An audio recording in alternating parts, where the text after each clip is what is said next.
နောင်စင်သူပရိသတ်များအားလုံးပဲမင်္ဂလာပါရှင်။ကျမတို့ရဲ့ Q Story Channel လေးကနေပြန်လည်ကြိုဆိုလိုက်ပါရရှင်။ Channel လေးကနေဒီကနေ့မှာတင်ဆက်ပေးသွားမယ့်ဇာတ်လမ်းလေးကတော့ရေဝဒနဲ့လီလာဝတီသို့မဟုတ်ချစ်သူနဲ့လက်ထပ်ဖို့လူထွက်ကျင်တဲ့ယဟန်လို့အမည်ရတဲ့ဇာတ်လမ်းလေးပဲဖြစ်ပါတယ်။ဇာတ်နှိပ်တစ်ယောက်အဖြစ်မွေးဖွားလာခဲ့ပြီးဘဝရဲ့အချို့အကွေတွေမှာနိုင်လိုက်မြင်လိုက်နဲ့လောကဓာတ်ရဲ့ရိုက်ချက်မျိုးစုံကိုခန်းစားခဲ့ရတဲ့ရေဝဒတစ်ယောက်ယဟန်ဝုပြီးသာသနာ့ဘောင်ဝင်ရောက်ခဲ့ပြီးနောက်ပိုင်းဘာတွေကိုကြုံတွေ့ရအောင်မလဲလက်ရှိဘဝမှာချစ်သူနဲ့မပေါင်းဖက်ရပဲတေဆုံးသွားခဲ့ရတဲ့လီလာဝရီကတော့နောက်ဘဝမှာလူဝင်စားပြန်ဖြစ်ပြီးနောက်ပိုင်းအရင်ဘဝဟောင်းကချစ်သူကိုပြန်လဲရှာတွေ့ခဲ့မှလားအမျိုးဆက်မတူကြပေမဲ့အရန်ချစ်ကြတဲ့ချစ်သူနှစ်ယောက်ရဲ့အဆုံးသတ်ဟာဘလို့ဖြစ်သွားမှလဲစားတဲ့အကြောင်းအရာတွေကိုသိရှိရဖို့အတွက်ရေဝရနဲ့လီလာဝရီဒါမှမဟုတ်ချစ်သူနဲ့လက်ထပ်ဖို့လူထွက်ချင်တဲ့ယဟန်လို့အမည်ပေးထားတဲ့ဇာတ်လမ်းလေးကိုအဆုံးထိလိုက်ပါလို့နောက်ဆင်ပေးပါအောင်ရှင်ဇာတ်လမ်းလေးမစတင်ခင်မှာဆိုရင်တော့ထုံစံတိုင်းပဲ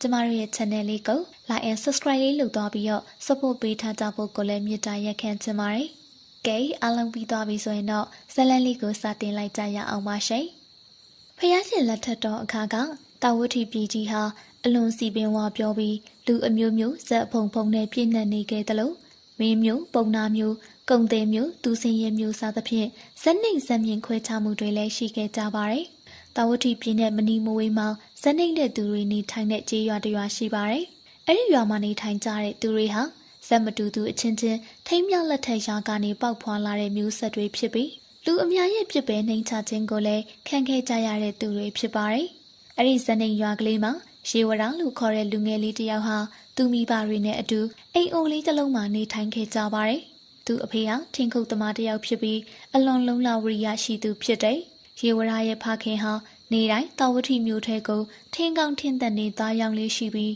သူမသူမင်္ဂလာလို့အမည်ရတဲ့ဖောက်သေးတစ်ယောက်လည်းရှိပါတယ်။သူမင်္ဂလာဟာပုံနာမျိုးဆက်တစ်ယောက်ဖြစ်ပေမဲ့ဇက်ခွဲခြားဆက်ဆံတာမျိုးမရှိသလိုဇက်နှိမ့်တဲ့သူတွေအပေါ်မှာနှိမ်ချဆက်ဆံတတ်သူတစ်ယောက်လည်းမဟုတ်ပါဘူး။တနေ့မှာတော့သူမင်္ဂလာက